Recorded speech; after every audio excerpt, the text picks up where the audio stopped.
Hey guys, it's me, it's Queen Osset Haru, and thank you for joining me for another wonderful edition of Ask an Aquarius. If you haven't already, please hit the red subscribe button and smack the bell. Also, if you like this video, please give it a thumbs up and pass it on to someone else who would like a love reading as well. Today we're going to do a 3-card pick a card spreads. So this is what I want you to do. I want you to stare at the 3 stacks. Stack 1 is by the amethyst, stack 2 is by the pink amethyst geode, and stack 3 is here by the lapis lazuli. Now, sometimes more than one stack may be drawn. You might be drawn, I'm gonna say, to more than one stack, but usually there's one that you just cannot stop looking at. You keep averting your eyes and that one keeps pulling you back. So I want you to take your time, breathe, take a look at these and pick the one that's right for you. And I'm going to start by reading stack number 1. If you got stack number 1, you're shattered. What does that mean?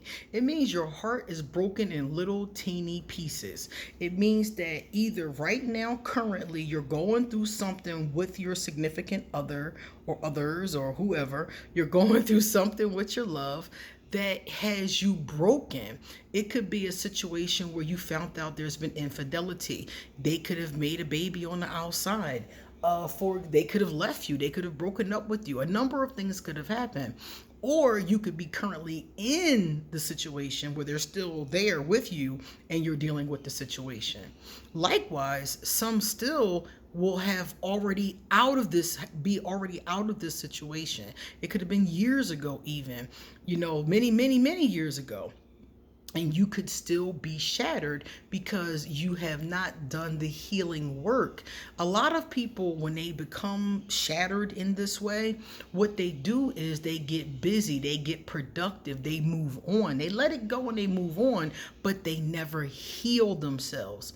So those little teeny pieces of your heart are still shattered all over the floor, and you just step right over them and move on with your life.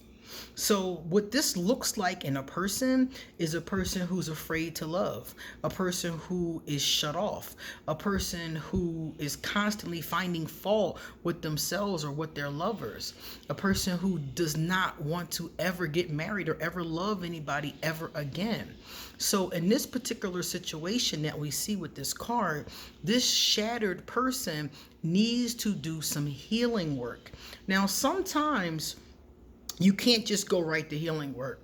A lot of times you have to cry. You have to cry. You have to cry. You have to release. You have to, in some kind of way, let go all of that hurt energy.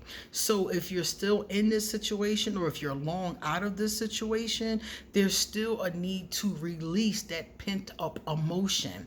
And crying is one way. After doing that, there's lots of other ways to help yourself heal moving forward. But a lot of times it does take a release of the energy first. After you've released the energy, it's time to get some help. It's time to get some self-help books. It's time to get a therapist. It's time to get, talk to a friend or a spiritual advisor. You have to get some help, because if you stay shattered in this way, you're never going to be able to fully have the experience of relationships. And I'm not just talking about romantic relationships. This affects all of your relationships, because it affects your ability in a lot of cases to trust. Sometimes it affects your ability to properly attach to people. Whatever the case is, it's emotionally unhealthy, and you have to start the process of releasing that energy and healing yourself. Now, the second card is the Scars of Love card. So this situation has truly scarred you. I've been here before. My relationship with one of my ex-entanglements, Voldemort, really did scar me, and it changed me. I've never been the same. And one of the things that I've noticed about it is that if you allow those scars to just hurt you, if you allow those scars to just mess you up, and you don't do something healing about them, then basically that's all that happens. You have a scar where fresh life should be. So what I've noticed is you have to heal, you have to deal with it productively. Just allowing yourself to remain scarred is not it. Standing by the side of the river, is good. I think that's a great thing because water is very healing. But you have to make sure that you're doing therapeutically healthy things. You're going to therapy, you're journaling, you're doing something, because these scars of love can turn you bitter or they can make you better. If you allow them to not be healed, it could truly make you bitter. So whatever these scars are, you have to start to think to yourself, when and am I going to heal this vibration? You're also caught up in the memories. And you're caught up in the memories because you're living in the past. You see, one of the things that they teach us in therapy is to live in the present moment. What happened has happened and it is behind you. Now it is time for you to focus on what is going on right now. And in the right now, you're stuck in the past and you're shattered and you have scars all over you. And it's time for you to turn things around by letting go of the past.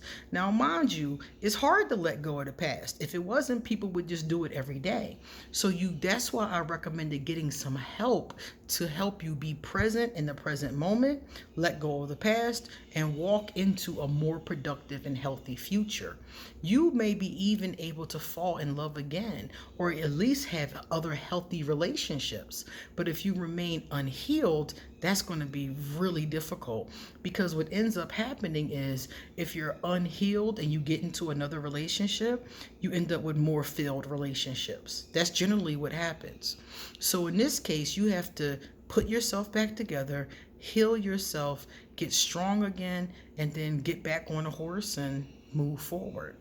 So these painful memories, number one, are truly haunting you. Stack number two. Now, if you got stack number two, you got the communication card. The communication card isn't a bad card, but if you're like me, Aquarius, and you have a hard time with communication, or if you have a hard time communicating your feelings, or if you and your partner have a hard time communicating with each other, maybe your partner's the one with the communication issue. It really doesn't matter because you both have to work through it together. So if you have a situation in your life, the cards are saying that it requires communication. Talk to the other person. Talk and listen to each other.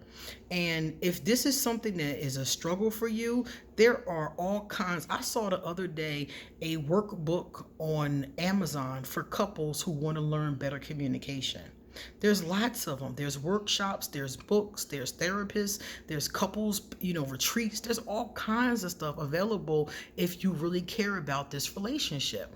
And what you need to do is work with the other person to better your communication. I've seen a lot of couples go to couples therapy for this, and it can be very effective if you allow it to be. So number two, communication is something that can really help this situation. Now, the interesting thing about this card is that the second card tells us why. This couple is headed towards a breakup. So the divorce love card comes up. This card means that if this communication does not work out, if they can't negotiate, they might need a mediator or something like that. If they can't talk through this, they will more than likely end up divorced. And for a couple that's not married, they'll just end up broken up. Maybe, living in the same house, or have to split their assets. Whatever the case is, this is a relationship that's headed towards being temporarily or permanently fractured. So if this is a relationship you really care about, which most people do, you really want to get on top of that communication factor, because you're headed towards not having a relationship with this person at all if y'all cannot change that. And it's really sad because the communication card tells us that this can be salvaged, this can be fixed, but the communication has to change or it absolutely will not.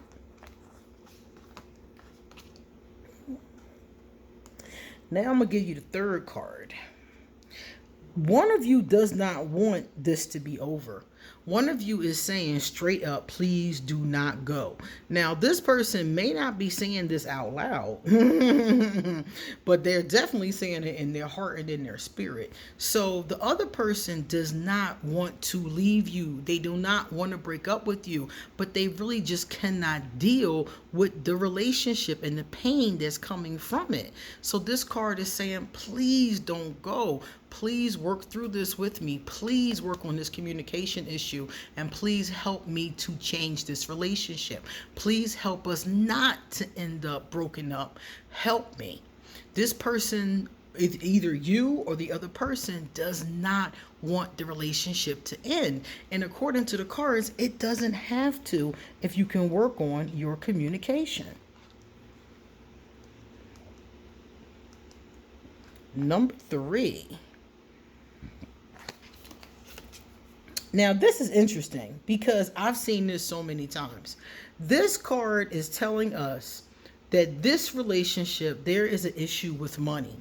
Either somebody's trying to buy somebody's love, somebody is trying to trade trinkets or something for somebody's love, or there's a money problem present. A lot of people have, a lot of couples right now are struggling because there was a lot of unemployment last year. So a lot of couples struggle about issues around finance. So you could be in a situation where you and your partner have been fighting about money or just don't have enough money, and it's putting a strain on the relationship that you have with each other. So you guys got to check yourselves, because money is something that can destroy a relationship, and that's not what you want to happen. You want to work through that some kind of way. You want to work through that and come out on the other side. Likewise, if you are buying somebody's love, or you're giving them trinkets so they'll stay with you, that is not something that is good for your self-esteem, because deep down inside you know that this person really doesn't want to be with you. Likewise, there have been times in my life when I've been with someone and I could not afford to leave them. So you could be in a case where you're living with somebody or somebody is living with you and you cannot afford for them to leave. So you can't stand each other, but economically you're stuck together. And I would say, okay, if you have that situation, that's fine and dandy, but you have to be making a plan now to be able to get out later. So, okay, I don't have the money today, but I can do X, Y, and Z and save up. When I was in a relationship with my daughter's father and we were going through something very similar, I couldn't afford to go anywhere. I was making minimum wage. Where am I going? So what I did was I took every child support check. Because back then, and it still might be the same way, if a couple isn't married, and this was in Pennsylvania, the father had to pay child support. So every check that came, I hid. He didn't even know I was getting them. I hid every single check and saved it in the bank. After a year, I had enough money to move. So you might have to do some 007 money type maneuvering or borrow it or something. But if you're with the person or they're with you because of economics, this card is saying this is not healthy. And the cards, the spirits, everything around always says money does not equate love. Love comes first. So that's a really, really big deal. And it really makes me wonder, like, what is really going on here? Because you also got the forbidden love card. So I'm like, is this person literally buying love? Like buying ladies and gentlemen of the night. Like what is really going on here? Because the forbidden love card means that they could be having a secret affair. One of you could be having an affair and could be giving money to the other person. Maybe that's where her money is going. Maybe she taking her woman out, or maybe maybe he's buying flowers in hotel rooms. Maybe that's where the money is going. But there's something hidden here, and it's forbidden. It could be a situation where the wife or the girlfriend or the husband or the boyfriend is on the DL and they're messing around with somebody of the same sex, and it's forbidden. It's a forbidden kind of love, so they're not really telling you what's going on. They're not telling anybody what's going on. And like I said, it could also be just a regular old affair, which is bad too. A regular old entanglement, which is bad too. So in this relationship, we see that there could be a third party involved, or it could be somebody from the past that one of the two of them is still into, and maybe for some reason cannot be with, but their heart could still be with that person. They might not be cheating, but they could still want to be with that person. And the person that they're with, they're only with for economics, or they're with for the things that they give them, but their heart is really with the forbidden love. That person, the forbidden person, that person could be married, for example. Maybe they really want to be with the other person, but they can't because they're married. And they want the person to reach out. This card says, reach out, please. So if I were in this particular situation, the reach out, please card can go two different ways. It could be that the forbidden person really wants you to reach out. Maybe that's your true love, or maybe that's the other person's true love. It also could mean that the person that you're in the relationship with needs you to reach out. They need you to talk to them. They've already come to you. They're blue in the face, and they need you to reach out and let them know, you know what, I do want to do something about this situation. The economics are messed up in our home. We need to change this, whatever the case is. So one of you needs to reach out and start a dialogue about how you can change things. All right, guys, that was number 3. So we didn't have a lot of great news. We didn't have a lot of great news today. But we do have very hopeful news for the future, because all of these situations, as you can see, they still, well, the two of them, 2 and 3, they do have the ability to possibly be worked out. It depends on the couple. And number 1, not so much. But number 1 does need some real effort and some real work. Okay? All right, guys. You come back soon because I got a lot more to say. See you later.